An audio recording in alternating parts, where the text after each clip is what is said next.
வணக்கம். நான் உங்கள் ஜோதிடாசான் வஜ்ரம் அருள்ராம். காதலிக்க நேரமில்லை, காதலிப்பார் யாரும் இல்லை. வாலிபத்தில் காதலிக்க ஜாதகத்தில் வழியும் இல்லை, ஜாதகத்தில் வழியும் இல்லை. இதுபோல 60 வயதிலும் காதல் உள்ள மனித இனம். காதலா காதலா காதலால் தவிக்கிறேன். ஓ, இது போன்ற 20 வயதுக்கும் ததும்பி நிற்கக்கூடிய காதல். 60 20 என்ற பேதம் கிடையாது. வயதும் அதற்கு ஒரு தடையும் கிடையாது. எந்த வயதிலும் எவருக்கு வேண்டுமானாலும் காதல் வரும், வந்திருக்கு, வரப்போகும். இப்படி இந்த காதல் இல்லாத மானிட வாழ்க்கையை நினைத்து கூட பார்க்க முடியாது. அவ்வளவு அபரிதமான இந்த காதல் பற்றி ஜோதிடத்தில் எப்படி கூறியிருக்கிறார்கள். சிலருக்கு காதல் கைகூடுகிறது, சிலருக்கு காதல் கைகூடவில்லை. சிலர் காதலிக்கப்படுகிறார்கள், சிலர் ஒருதலையாக காதலித்து ஏமாற்றம் அடைகிறார்கள். ஏன் இந்த பாகுபாடு? வரக்கூடிய காதலர் தினத்தன்று எவரவர்களுக்கு காதல் கைகூடும், மகிழ்ச்சி அடையப் போகிறார்கள், இப்படி ஏகப்பட்ட தகவல்களை இந்த பதிவில் நாம் பார்க்க போகிறோம். அதற்கு முன் நமது கௌரி ஆன்மீக சேனலில் இலவச ஜோதிட வகுப்பு சீக்கிரமாக துவங்க போகிறோம். இலவசமாக ஜோதிடம் கற்றுக்கணுன்னு விருப்பம் உள்ளவங்க தயவு செஞ்சு கீழே கமெண்டில் உங்கள் பெயர், ஊர், முகவரி எவ்வளோ தெரிவிக்கணும். அதே போல் புதிதாக நமது சேனலை பார்த்துட்டு இருக்க உறவுகளே, உங்களுக்கு நீங்கள் நம்மளுடைய சேனலை உங்கள் உறவினர்கள், சொந்தங்கள், அக்கம் பக்கத்தில் உள்ளவர்கள் மற்றும் நண்பர்கள் இவங்கக்கிட்ட எடுத்து சொல்லி நம்ம சேனலை சப்ஸ்கிரைப் செய்ய சொல்லுங்கள். காரணம் என்ன அப்படின்னு சொல்லி கேட்டிங்கன்னா, நாம் ஸ்ரீ ஜெயகௌரி ஜோதிடாலயம் நிறுவனம் ஒன்றை நடத்திட்டு வரோம். அந்த நிறுவனத்தின் மூலமாக நம்மளால் முடிஞ்ச சின்ன சின்ன உதவிகளை ஏழைங்களுக்கும், எளியவங்களுக்கும், இல்லாதவங்களுக்கும், இயலாதவங்களுக்கும் செஞ்சிட்டு வரோம். அது மட்டும் இல்லை, கோவிலுக்கான சேவை பணிகள், ஹோமம், வேள்வி, இது போன்ற நற்காரியங்கள்லையும் நாம் தொடர்ந்து செஞ்சுட்டு வரோம். இந்த செயல்கள் மூலமாக கிடைக்கப்பெறும் அத்தனை புண்ணியங்களும் கௌரி ஆன்மீக சேனலின் பார்வையாளராக இருக்கக்கூடிய உங்கள் ஒவ்வொருவருக்கும் இந்த புண்ணியங்கள் கிடைக்க வேண்டும் என்ற எண்ணத்தில் தான் அவ்வாறு சொல்கிறேன். உறவுகளே, நீங்கள் முதலில் நமது சேனலை சப்ஸ்கிரைப் செய்து கொள்ளுங்கள். அருகில் இருக்கக்கூடிய பெல் பட்டனை ப்ரெஸ் பண்ணிக்கோங்க. லைக் பண்ணுங்க, ஃபாலோ பண்ணுங்க, ஷேர் பண்ணுங்க. இப்போ பதிவுக்குள்ளார போகலாம் வாங்க உறவுகளே.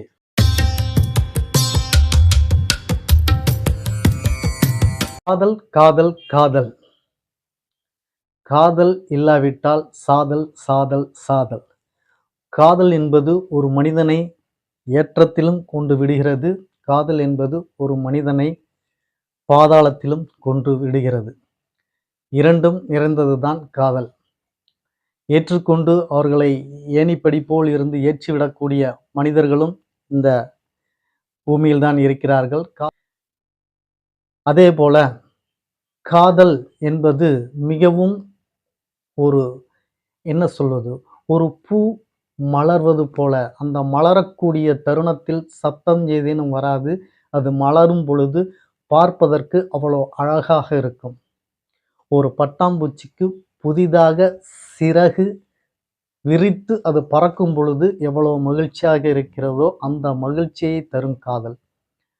அதனுடைய உணர்வுகள், இளம் பஞ்சை நீங்கள் எடுத்து அதை தடவி பார்த்தீர்கள் என்றால் அவ்வளவு மென்மையாக, சாஃப்டாக, அதை வருட வருட ஆசையாக இருக்கும். அது போன்ற மென்மையானது தான் இந்த காதல். இவ்வளவு மகத்துவமும் அற்புதமும் வாய்ந்த இந்த காதல் ஏன் சிலருக்கு கைகூடவில்லை? ஏன் பலருக்கு கைகூடியும் வாழ்க்கையில் தோற்கிறார்கள்? இதற்கெல்லாம் என்ன காரணம்? இது அலசி ஆராய போனோம் என்றால் இது ஒரு லாங் ப்ராசஸ். இப்பொழுது இந்த வேலண்டைன்ஸ் டேக்கு இளைஞர்கள், இளைஞிகள் உங்களுக்கு காதலை பற்றி என்ன சொல்வது என்பதை பற்றி மட்டும் இந்த பதிவில் நம்ம பார்க்கலாம். காதல் காரகனான புதன் பகவான் உங்களது ஜாதகத்தில் பலமாக இருக்க வேண்டும். அதேபோல கேது பகவானின் தொடர்பில் இருக்க வேண்டும். நார்மலாக உங்களுக்கு அது புரியாது. ஓரளவு ஜோதிடம் அறிந்தவர்கள், ஜோதிடத் துறையில் இருப்பவர்களுக்கு தெரியும். புதனும் கேதுவும் எவரவர் ஜாதகத்தில் தொடர்பு பெறுகிறதோ அவர்கள் கட்டாயமாக காதலிப்பார்கள். அதேபோல இந்த காதல் கைகூடுதல் அப்படின்னு சொல்லி ஒன்று இருக்கு. இந்த காதல் எல்லோருக்கும் ஏன் கை கூடுறதில்ல? ஒரு சிலருக்கு மட்டும் கை கூடுது, மற்றவங்களுக்கு கை கூடல. சிலருக்கு கை கூடினாலும் அவர்களால் மகிழ்ச்சியாக வாழ முடியவில்லை. இப்படியெல்லாம் கேள்விகள் இருக்கிறது. அதற்கு காரணமும் ஜாதகம்தான், கிரகம்தான். நான் ஏற்கனவே சொன்னது போல ஜாதகம் இல்லாமல், கிரகங்கள் இல்லாமல் நீங்கள் ஒவ்வொரு அசைவையும் அணுவையும் நகர்த்தவோ கிள்ளவோ முடியாது. ஏனால் உங்களை இயக்குபவது பிரபஞ்சம், கிரகங்கள். இவைகளை மீறி நீங்கள் எந்தவித செயலும் செய்ய முடியாது.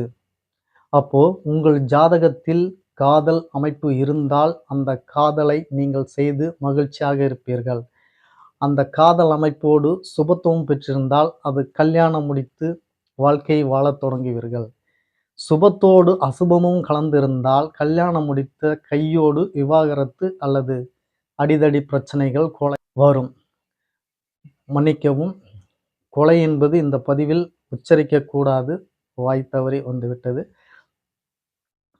அதேபோல் உறவுகளே, நீங்கள் இந்த பதிவின் வாயிலாக இந்த வேலண்டைன்ஸ் டே இதற்கு உங்களுக்கு ஒரு புதிய யுக்தியை நான் சொல்கிறேன். இன்றைய காலகட்டத்தில் இளைஞர்களிடத்தில் காதல் கண்ணா பின்னா என்று இருக்கின்றது. கண்ணா பின்னா என்றேனா அப்படின்னு சொல்லி கேட்குறீங்களா? 13 வயது 12 வயது நிரம்பிய பசங்களுக்கு காதல் என்று சொல்கிறார்கள். சிரிப்பு தான் வருகிறது. காதல் அப்படின்றது உங்களை நீங்கள் முதலில் அனலைஸ் பண்ண, அதாவது உங்களை நீங்க ஃபர்ஸ்ட் தெரிஞ்சுக்கோங்க. அந்த பக்குவம், மெச்சூரிட்டி வந்தால்தான் நீங்கள் காதலிக்க தொடங்க வேண்டும். இதுதான் காதலுக்கு உண்டான நியதி. ஏனென்றால் அப்பொழுதுதான் நீங்கள் யோசிப்பீர்கள், நாம் காதலிக்க சரியான பருவத்தை அடைந்து விட்டோமா? அந்த தகுதி நமக்கு இருக்கிறதா? நம்மை காதலிப்பவர்களுக்கு ஏற்றவாறு நாம் இருக்கிறோமா? அவர்கள் நம்மளை நம்பி வந்துவிட்டால் அவர்களை வைத்து நாம் காப்பாற்ற முடியுமா? இது போன்ற யோசனைகள் எல்லாம் அப்பொழுதுதான் உங்களால் யோசிக்க முடியும். அந்த பக்குவம் வராமல், அந்த ஸ்டேஜ் வராமல் நீங்கள் காதலிப்பது அத்தனையும் இன்ஃபாக்சுவேஷன், ஒரு ஈர்ப்பு அப்படிதான் நான் சொல்லுவேன். ஒரு சில நபர்கள் உண்மையாகவும் சின்சியராகவும் இருக்கிறார்கள். அதுதான் நான் சொல்வது. அவர்களுக்கு ஜாதகத்தில் அந்த பிராப்தம் இருக்கும். அதனால் அவர்கள் அப்படி இருக்கிறார்கள். இது போன்ற நிகழ்வுகள் உங்களுக்கு காதலிக்கும் பருவத்தில் இருப்பதனால் காதலிக்கக்கூடிய காலகட்டத்தை நீங்கள் அடைந்த பிறகு காதலிக்க வேண்டும். அதற்கு முன் காதலிப்பது பருவம் வராததற்கு முன்பு பயிர் செய்வது போன்ற அமைப்பு தான். பயிர்கள் வீணாகிவிடும். பருவம் பார்த்து தான் பயிர் செய்ய வேண்டும். அதுபோலத்தான் காதலும். அதேபோல் உறவுகளே, நீங்கள் உங்களுடைய காதல் வாழ்க்கையில் நீங்கள் உங்களை பற்றி யோசித்து, உங்களுக்கு வாழ்க்கை துணைவியாக வரவங்களை பற்றி யோசித்து, உங்களை சார்ந்த உறவுகளை பற்றி யோசித்து ஒரு நல்ல முடிவாக எடுத்து காதலிக்க தொடங்குங்கள். அது எல்லோருக்கும் மன மகிழ்ச்சியையும் அமைதியும் ஏற்படுத்தி தரும். அவர்களுக்கு முரணாக அவர்கள் கோவப்படுவது போல உங்களது காதல் நடைமுறைகள், காதல் வாழ்க்கை இருந்தால் அது பிரச்சனையில் தான் முடியும். எப்படியோ நான் சொல்வது போல உங்களுக்கு அந்த பாக்கியம் இருந்தால் மட்டும்தான் நீங்கள் காதல் மனம் அல்லது காதலிக்கப் போவீர்கள், காதலிக்கப்படுவீர்கள். இவையெல்லாம் அமையும்.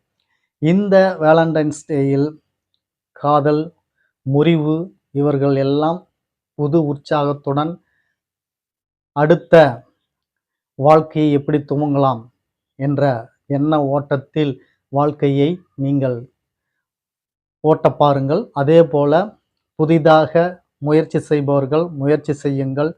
வாழ்த்துக்கள். காதல் செய்து கொண்டிருப்பவர்களுக்கும் மன வாழ்க்கை ஏற்படுத்தி கொள்வதற்கான வாழ்த்துக்கள். வாழ்க, வளர்க, பல்லாண்டு. அடுத்த பதிவில் உங்களை சந்திக்கும் வரை உங்களுக்கு நன்றி, வணக்கம் சொல்லிக்கிறேன்.